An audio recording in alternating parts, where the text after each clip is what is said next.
Are you recording now? Can I say that I again? am. I am recording now. But I this am is what recording we now. do. We get talking and we're not recording, and then we don't get to share I it with know. our people. So what was it we were saying about horses being happy? Is that something you think horses do? Yeah, Is happy a horse thing? I don't. I mean, I think I see horses that can be content and definitely playful and full of joy, but happiness as an actual um, state that we know it as, or as I know it as, I'm not sure. I'm not sure. Mm. I don't think it ties in with the there's this, I always talk about the similarities and the differences, Yeah. and they're both hugely important, and you can't have one without the other. Being aware of the similarities is great, but you can't disregard the things that we don't have in common. And I think happiness fits into the state, the actual happiness word of a state of emotion sits into something that we don't have in common, Yeah. as in feeling in the same way. Yeah, I think because it's a word that we use so much, maybe because we identify with it so much. Yeah. We want to be happy. But what does being happy mean? Being at peace, being content. What would you, when you're happy, what are you feeling? What does happy feel like to you? Yeah, um, well, it's funny because I think maybe it's the same for horses. It's just that we experience it differently. Because I feel happy when, um, well, for all sorts of reasons, but I think perhaps the bottom line of happiness for me is when everything's working. So is that not a state of safety in a way? Like everything is, I don't know. Yeah. Yeah, I'm happy I mean, when. At the end of the day, as they say, it's semantics, isn't it? If we're using a Yes. word that, but I just loved how what we were talking about was, is it happy or is it joy? Is it happy or is it safe? Is it happy or is it content? And yes, we could get really stuck on, oh, it's just a word. But the thing is, as humans, I think we identify with it. Oh, I'm so happy to see you. I'm so happy at work. I'm so happy to. I'm so happy to hear from you. Like everything makes us so happy. But and my horse is so happy. But is your horse happy? Is your horse happy or is your horse? Well, okay, so I don't think our horses can be happy as we apply it to human Mhm, beings. mhm. I think they are joyful, playful, Yes, content, safe. yes. But maybe, but is it wrong? Is it wrong for us to use the word happy? I think that's a slightly different conversation. It's almost as important, but it's different. There Yeah. is the physiological, biological, neurological, bloody bloodical bleh of all of it. And that's my thing. And I Yes. and I absolutely believe that the curiosity on the ins and outs and the nuances and all of that is really important. But I don't find it very useful when people confront human beings or confront guardians of horses when they are applying their human voice, because that's all they know, when the horse is obviously content and safe and joyful. So as if it's described as happy, is that a bad thing? No, no, I don't think so. I don't think so. If we're so maybe where the conversation would like to go is, if we are talking about what makes a horse happy, it's just realizing it's not like it's happy. Baseline for a horse, I think, to be happy is to be safe. So happy and safe would be a synonym. So it's like, well, your horse, yeah, you're calling it happy. I call it being safe, feeling safe. Exactly.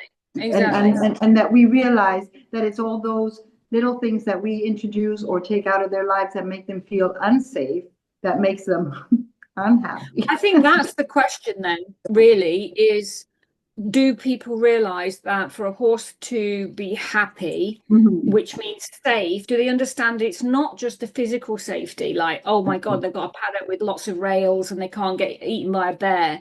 The safety part for horses is so much more complex, and that Absolutely. definitely needs unpacking. Mhm. The right nutrition, the right friends. Do they have movement? Do they have autonomy and choice within their domestic setting? Yes, are they physically safe? But it's all about, I think to create happiness, the safety has to be explored. And Yes.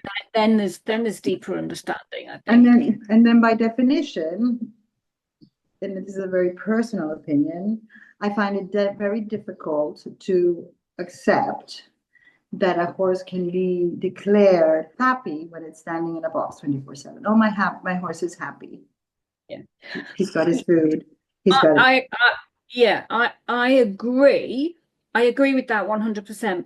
However, we have to, I think, be mindful Mhm. that, like, we were having this discussion about your guys, and you couldn't understand why they weren't just exuberant being out on the mountain. Yeah. It's not that the horse in the box is happy, it's a condition that he has become conditioned to. And when given the life that horses should have, they don't know what to do with that space. They don't know what to do with that energy, and they don't feel safe in a bigger space that they should feel safer in. So, True. Yeah. it's not Black and as white. easy as, particularly when we're talking about domestic horses. But that's not to say we shouldn't strive to give a horse a life that a horse should be happy in or should be safe in Mhm. terms of mental, emotional, and physical. You know, those four, now that you bring them up, because that's what we talked about last week, yeah? Or the week before, one of these days, I can't remember when. You know, those four horses, so unhappy in a big space and, with no threats. From my point of view, they should be feeling safe. What's your problem? I know, I know. Paradise. Stop complaining. And they were so visibly unhappy, and it was so contradictory, and it really opened my eyes to these kind of things. That there's also what we've conditioned them to. Yeah. And now they are in a small paddock, much smaller than I feel comfortable them being in. But it's well, we're in a process of integration. We have new horses arriving, and they feel and seem and act happier in that smaller paddock than in the small paddock. Mm-mm. I see them lying down more. The other day, I can see them from my terrace, so I looked out, and the four of them were lying down. There wasn't even one standing up keeping watch. Wow. The four of them, I mean, their horses riding the other side of the fence line, standing up, but the four of them were lying down. I see them grooming more. I see the old chap playing with the young ones. And I'm going, now don't tell me I have to keep you in this small space for you to be happy. And here I use I the word think, happy again. yeah, exactly. Mhm. Um, I think when we offer what we think is a better situation, particularly, I mean, I don't know about those horses, but say a horse that's lived in a stable 23/7, and they're out just for an hour with limited contact, and some horses don't even get contact when they're in turnout. Again, it's like, if you think about us and when we are, or if you think about COVID, when COVID finished, it was very difficult for some people to suddenly have contact. We'd put our barriers up, and then all of a sudden, that sort of slight emotional agoraphobia, I put it down to, is that we're not agoraphobic. We can go outside, but we're emotionally and mentally closed down. And that takes time. And I think for horses, it's a case of time. They don't particularly, domestic horses in particular, don't um, don't manage change very well when it's quick. I think it's something that needs massaging. So, because it's really funny, because Champ is quite feral, obviously not Mhm. now, but he arrived with very little domestic um, notions. And he gets on with change much better than some of the domestic horses that I've had conversations with. Interesting. And Yeah. what would you put that down to? Just being more resilient? generally. More resilient, and more, I think, more connected to his ability to protect himself, to feel safe. And back to the that reticular activated system that you were talking to us about the other day. That's more developed in Champ because he had the opportunity to use it properly when he was out there. Exactly. So his systems work like they should.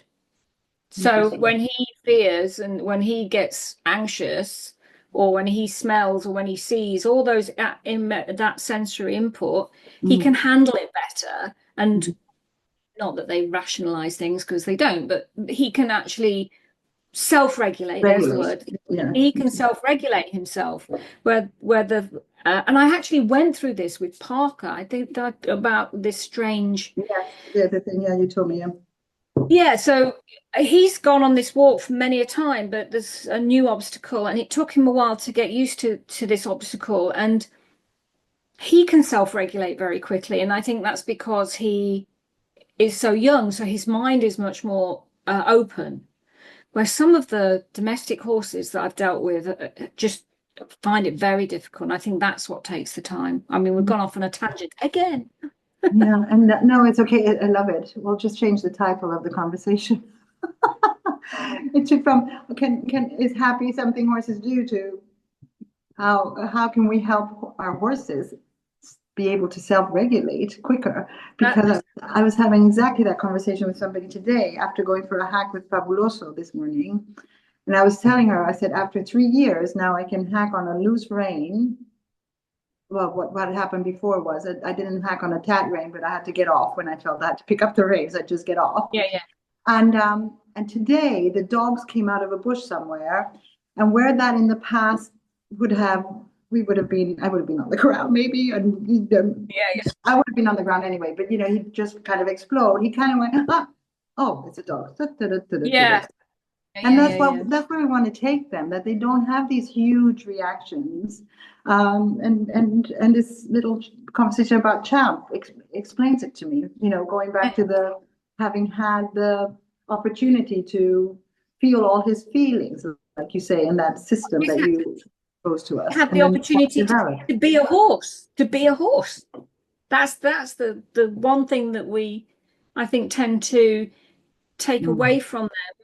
We wrap them up in cotton wool and we worry about all sorts of things, and we forget that they've survived millennia just on sand and scrub and I want to say dirty water, but not dirty water, but it's moving water, so it is dirty, but because it's moving, it's oxygenate, all those things. And so as always, fascinating.